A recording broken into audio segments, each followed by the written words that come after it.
जय बिहार, जय नेपाल, जय भारत। सभी बिहार की जनता, बिहार के सभी पार्टी के जनप्रतिनिधि, नेतागण, बिहार के सभी पुलिस अधिकारी और पुलिसकर्मी, प्रशासन लोगों से मैं अशोक यादव, मध्य प्रदेश का पूर्व विधायक एवं जसपा पार्टी के वर्तमान प्रदेश अध्यक्ष एक संदेश देना चाहता हूं। आप सभी को मालूम है कि नेपाल का भारत के साथ क्या संबंध है और मधेश में जनकपुर है, यहीं पर श्री राम जी का ससुराल है और मां जानकी का घर है।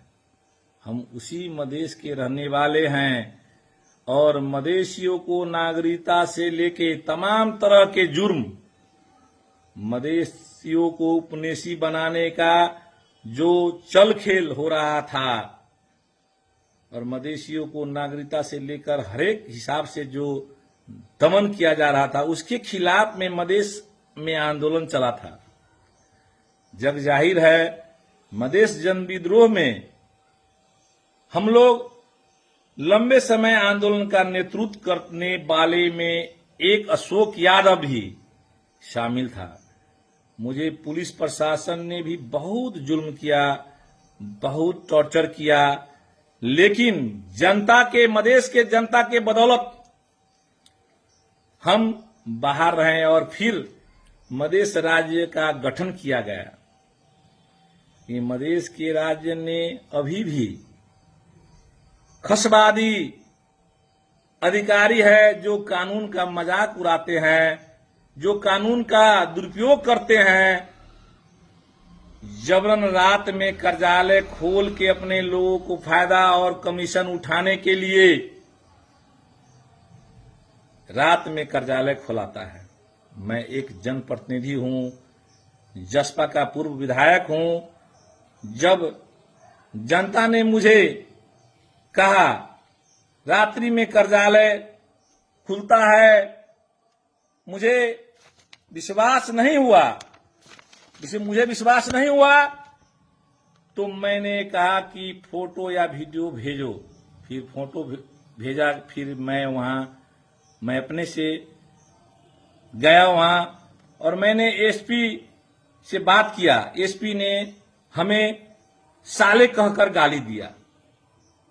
गणतंत्र में जनता को बहुत सी ऐसी बात होती है कि अपना गुनाह, अपना समस्या सुनाता है, कहता है राज्य से, लेकिन इस तरह से मधेशियों को प्रति भेदभाव की बात करते हैं।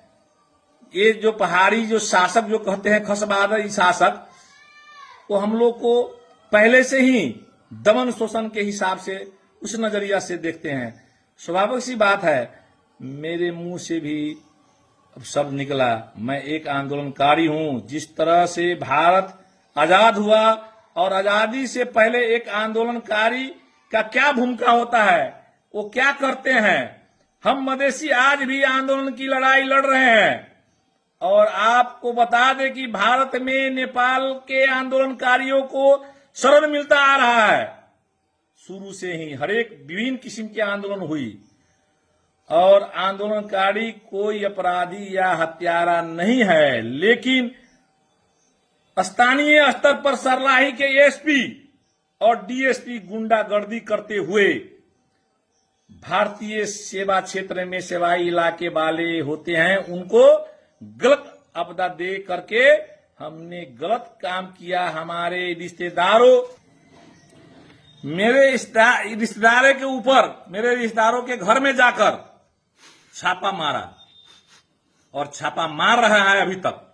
अतः मैं बिहार सरकार से आग्रह एवं बिहार के सभी लोगों तथा जनप्रतिनिधि और पुलिस प्रशासन से आग्रह करता हूं कि ये विदेश का मामला है और राजनीतिक मामला है और हम लोग आंदोलन की लड़ाई अभी तक लड़ रहे हैं, जनता की लड़ाई लड़ रहे हैं। भारत में हमारा शरण स्थल है, भारत का हमें सपोर्ट मिलना चाहिए, मिला है और अगर भारत या बिहार के लोग ना होते तो हम लोगों को साथ और अधिक जुर्म होता। अतः आग्रह करते हैं कि जो वहां के एसपी और पुलिस है जिस तरह के झूठ फैला रहे हैं उन पर ध्यान दे, ध्यान न दे। अशोक यादव जनता की लड़ाई लड़ रहा हूं मैं। अशोक यादव भारत और नेपाल के अच्छे संबंधों की लड़ाई लड़ रहा हूं मैं। अशोक यादव भारत और नेपाल के निष्ठा की लड़ाई लड़ रहा हूं मैं। अशोक यादव श्री राम और मां जानकी जो धरोहर है उसके बचाने की लड़ाई लड़ रहा हूं मैं। अशोक यादव बिहार की जो बेटियां जो नेपाल में शादी होकर जाती है उनके और उनके बच्चों का नागरिकता नहीं बनता है, मैं उसकी लड़ाई लड़ रहा हूं। इसलिए अशोक यादव को बाहरी नहीं समझिए और अशोक यादव को परिवार को जो बिहार में पुलिस वालों प्रशासन करते हैं, सीतामढ़ी के एसपी से बिहार के सीनियर पुलिस अधिकारी सभी से आग्रह करते हैं कि इस तरह के परेशानी न करे। नेपाल के एसपी के कहने पर कोई भी कदम नहीं उठाएं क्योंकि वो एक नस्लीय भेदभाव करने वाले व्यक्ति है जो वर्षों से मधेश के ऊपर दमन और शोषण करते आ रहे हैं। खास करके जो हम लोग मधेश के आंदोलन में 63 साल से अभी तक अनवरत रूप में लड़ाई कर रहा हूं, हम लोग बहुत क्षति बेहुरे हैं और आने वाले दिन में हम लोग उस क्षति से भी नहीं डरने वाला हूं क्योंकि जो ये खसवादी शासक अभी भी चाह रहा है हम लोग को जो इस संहिता आया, हम लोग को जो इतना संघर्ष करने के बाद में जो उपलब्धि मिला उसे बहुत बड़ा अभी भी दमन शोषण उस पर लगा हुआ है, वो लोग कर रहा है। इसलिए मैं आग्रह कर रहा हूं, हम लोग को बेटी रोटी का संबंध हम लोग कहते थे, बेटी रोटी का संबंध है। हम लोग को बहुत सी बेटियां बहुत सी भाई का शादी विवाह हम लोग को नेपाल और भारत में हो रहा है, लेकिन ये नस्लीय चिंतन करने वाले लोग जो खसवादी हम जिसको बोलते हैं आज भी नेपाल में मधेशियों को दूसरे दर्जे का नागरिक वो कहता है।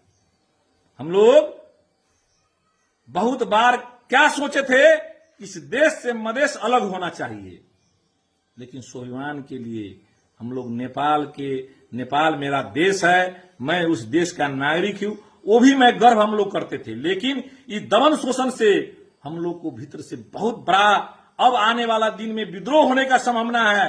हमारे सीके राव जी ने बिगुल फूका था कि स्वराज मधेश अलग हो, सही बात है, मधेश आज न कल अलग होगा।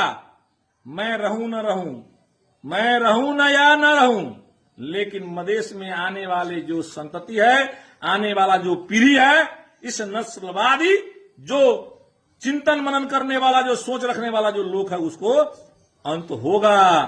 मैं कहकर जाता हूं, मुझे गम नहीं है, मैं मरने से नहीं डरता हूं।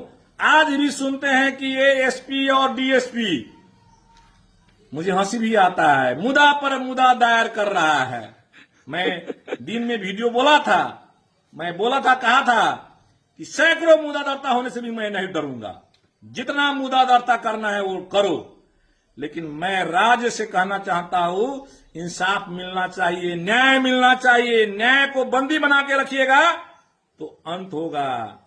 यही मैं कहकर मैं अपना आज का फिर ये शब्द मैं अंत करूंगा।